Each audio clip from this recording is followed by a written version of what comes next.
बिस्मिल्लाहिर्रहमानिर्रहीम। अस्सलाम वालेकुम दोस्तों, एक नई वीडियो के साथ हाजिर हैं। चले अपनी वीडियो स्टार्ट करते हैं। यूक्रेन की तरफ से खबर आई है कि यूक्रेन ने रशिया का एक T-90M मेन बैटल टैंक पकड़ लिया है। ये उन्होंने खार्किव रीजन से पकड़ा है और ये खार्किव वही रीजन है जहां पे इस वक्त रशियन फोर्सेस जो है वो बहुत ज़्यादा एडवांसमेंट कर रही हैं और उनके एडवांसमेंट की जो मेन रीज़न बताई जाती थी वो भी यही T-90M मेन बैटल टैंक है।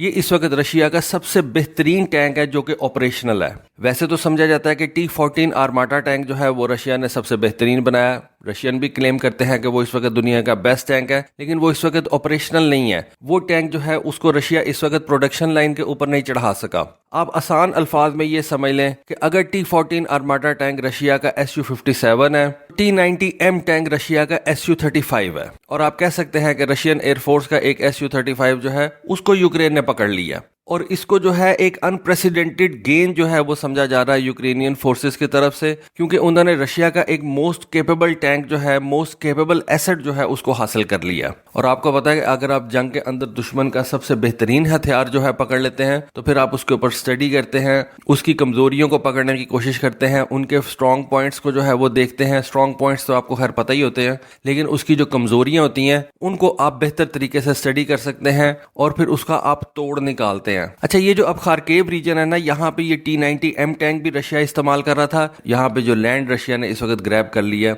यहाँ पे जो रशिया ने अपनी एडवांसमेंट्स की हैं, उसकी मेन रीजन एक और भी है। उसकी मेन रीजन ईरान के बने हुए सुसाइड ड्रोन्स हैं जो कि रशिया इस रीजन के अंदर इस्तेमाल कर रहा है। इन दो चीजों की वजह से यूक्रेनियन फोर्सेस का यहाँ पे बहुत ज्यादा नुकसान हो रहा है और वो रशियन फोर्सेस के खिलाफ अपना लैंड जो है वो खोती जा रही हैं। T-90M टैंक रशियन आर्मी के अंदर 2020 में इंडक्ट किया गया। इसकी जो परफॉर्मेंस एडवांटेजेस हैं वो बहुत ज़्यादा सिग्निफिकेंट हैं और रशिया के पास इस वक्त जितने भी टैंक्स इस्तेमाल के अंदर हैं वो इस टैंक का मुकाबला नहीं कर सकते। आर्माटा टैंक को आप निकाल दें तो रशियन इस वक्त जितने भी टैंक इस्तेमाल कर रहे हैं, इस टैंक के बारे में कहा जाता है कि ये उन तमाम टैंक से तकरीबन 10 साल जो है वो आगे है। अप्रैल के अंदर रशिया ने कंफर्म किया कि उसने इस T-90M टैंक को यूक्रेन के अंदर भेजा है। बहुत थोड़े नंबर्स के अंदर भेजा था और एक टैंक जो है वो तबाह भी हो चुका हुआ था, लेकिन वो पूरे तरीके से तबाह हो चुका हुआ था और उससे यूक्रेन जो है वो कुछ खास इंफॉर्मेशन हासिल नहीं कर सकता था। लेकिन अब जो टैंक यूक्रेन ने पकड़ा है उसके बारे में कहा जाता है कि वो बिल्कुल सही हालत के अंदर है। रशियन फोर्सेस ने उसको अबैंडन किया है। अब पता नहीं रशिया उन फौजियों के साथ क्या करेगा जिन्होंने अपना टैंक अबैंडन कर दिया और वो यूक्रेन के हाथ लग गया। ये जो T-90M टैंक है ना, इसको अगर आप नॉर्मल T-90 टैंक के साथ खड़ा करके देखेंगे तो आपको एक विजिबल डिफरेंस नजर आएगा और ये जो विजिबल डिफरेंस है ये टैंक के क्रू को बड़ी जबरदस्त जो है वो प्रोटेक्शन फराहम करता है। और यूक्रेन के पास इस वक्त जो टैंक्स हैं, T-64 टैंक है, T-72 टैंक है, उनका कोई भी गोला जो है वो इस T-90M टैंक के प्रोटेक्शन सिस्टम को जो है वो पेनिट्रेट नहीं कर सकता। लेकिन आपको पता है कि अमेरिका ने javelin anti tank guided missile जो हैं वो यूक्रेन को दिए हुए हैं और इसी javelin anti tank guided missile की वजह से एक T-90M टैंक जो है वो तबाह हुआ था, क्योंकि यूक्रेन के पास तो इस वक्त कोई ऐसी चीज नहीं है जो इस टैंक को तबाह कर सके। लेकिन हमें यह भी पता है कि यूक्रेन को इस वक्त अमेरिकन मदद हासिल है और ये javelin anti tank guided missile जो है वो रशियन आर्मर्ड का जो है वो बहुत ज्यादा नुकसान कर रहे हैं। अब जैसा कि मैंने बताया कि इन T-90 टैंक्स को रशिया ने जो है वो बहुत ज्यादा नंबर्स के अंदर यूक्रेन में नहीं भेजा था। उसकी एक ऑब्वियस रीजन है कि जो इस वक्त रशिया के बेस्ट ऑपरेशनल टैंक्स हैं उनको रशिया ने नेटो फोर्सेस के लिए जो है वो रखा हुआ है। कल को अगर रशिया का नेटो फोर्सेस के साथ कोई मसला बन जाता है तो वहां पे रशिया अपने ये बेस्ट टैंक्स इस्तेमाल करेगा। इस वजह से रशिया ने ये T-90M टैंक्स जो है उनको बहुत कम नंबर्स के अंदर यूक्रेन में भेजा था और डेफिनेटली रशिया को ये भी डर था कि अगर ये कोई टैंक किसी भी तरीके से तबाह हो जाता है या क्रिपल हो जाता है या चलने के काबिल नहीं रहता तो अमेरिका जो है वो इस टैंक को पकड़ेगा और फिर इस टैंक के ऊपर जाके तो रिसर्च करेगा और इस टैंक के वीक पॉइंट्स जो है उनको तलाश करने की कोशिश करेगा। अब मैं आपको इस टैंक के बारे में थोड़ी सी इन्फॉर्मेशन दे दूं। T-90M टैंक को 2017 के अंदर रिवील किया गया था। मेन 3 चीजों के ऊपर जो है वो इसका अपग्रेड किया गया था। एक इसके फायर पावर सिस्टम के ऊपर, एक इसकी मोबिलिटी के ऊपर और एक इसके प्रोटेक्शन सिस्टम के ऊपर।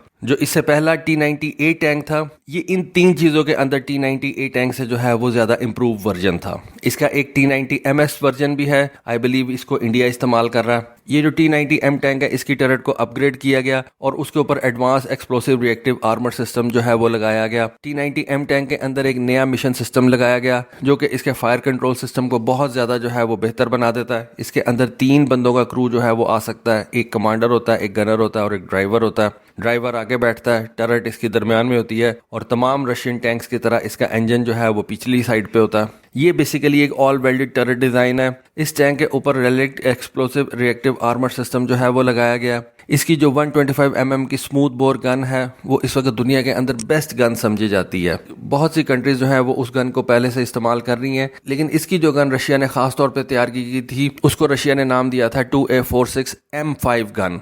अब आई बिलीव जहां पे भी रशिया किसी भी वेपन सिस्टम के साथ M लगा देता है वो उस वेपन सिस्टम का एक मॉडर्नाइज वर्जन होता है। ये जो नई गन रशिया ने इस T90M टैंक के साथ लगाई है वो पुरानी गन से तकरीबन 300 kg हल्की है और मुख्तलिफ किस्म के राउंड्स जो है उनको फायर कर सकती है। और ये जो 125 mm की मेन गन है ये APFSGS राउंड फायर कर सकती है, हीट राउंड फायर कर सकती है, हाई एक्सप्लोसिव फ्रेगमेंटेशन राउंड्स जो है वो फायर कर सकती है। इस मेन गन के साथ साथ एक T90M टैंक के ऊपर 2 और गन्स भी मौजूद हैं। एक इसके ऊपर 12.7 मिलीमीटर की गन है और एक 7.62 मिलीमीटर की गन है। इस टैंक के जरिए से Russia advance anti tank guided missile भी फायर कर सकता है। इस टैंक के बारे में बताया जाता है कि ये जो लो फ्लाइंग गनशिप्स होते हैं ये उनके लिए भी बड़ा खतरनाक है। इस टैंक के अंदर 125 mm के 43 राउंड जो हैं वो आप रख सकते हैं। 7.62 mm गन के जो हैं वो 1200 राउंड्स रखे जा सकते हैं। 12.7 mm की गन के 300 राउंड्स रखे जा सकते हैं। इस टैंक की जो रेंज है वो तकरीबन 550 किलोमीटर बताई जाती है।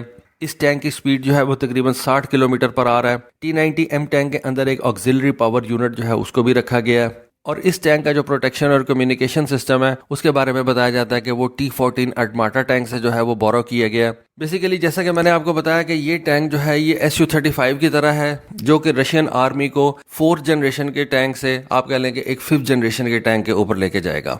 वैसे टैंक्स की जनरेशन जो होती हैं वो जरा डिफरेंट होती हैं, लेकिन ये मैंने आपको समझाने के लिए बात की है। और ये जो T90M टैंक है इसको जब तैयार किया गया था तो उसका मकसद ही ये था कि एक T90 टैंक को आप T14 आर्माटा टैंक के टेक्नोलॉजिकल स्टैंडर्ड के ऊपर लेके आ सकें और ताकि कल जब जंग हो तो ये T14 आर्माटा टैंक और T90 टैंक्स के अंदर को खास डिफरेंस ना हो, क्योंकि T90 ऐसा टैंक है रशियन आर्मी के पास जो कि ऑपरेशनल है। T14 आर्माटा टैंक अभी जो है वो ऑपरेशनल नहीं हुआ, बल्कि आप कह लेंगे अभी उसकी प्रोडक्शन लाइन ही जो है वो सही तरीके से स्टार्ट नहीं हुई। तो रशिया अपने T90 टैंक्स को जो है ना वो बेसिकली अपग्रेड करना चाहता है बेहतर टेक्नोलॉजी के ऊपर, ताकि जब तक उसके पास ये T14 आर्माटा टैंक्स नहीं आ जाते रशिया नेटो फोर्सेस से जो है वो किसी भी तरीके से पीछे ना रह जाए।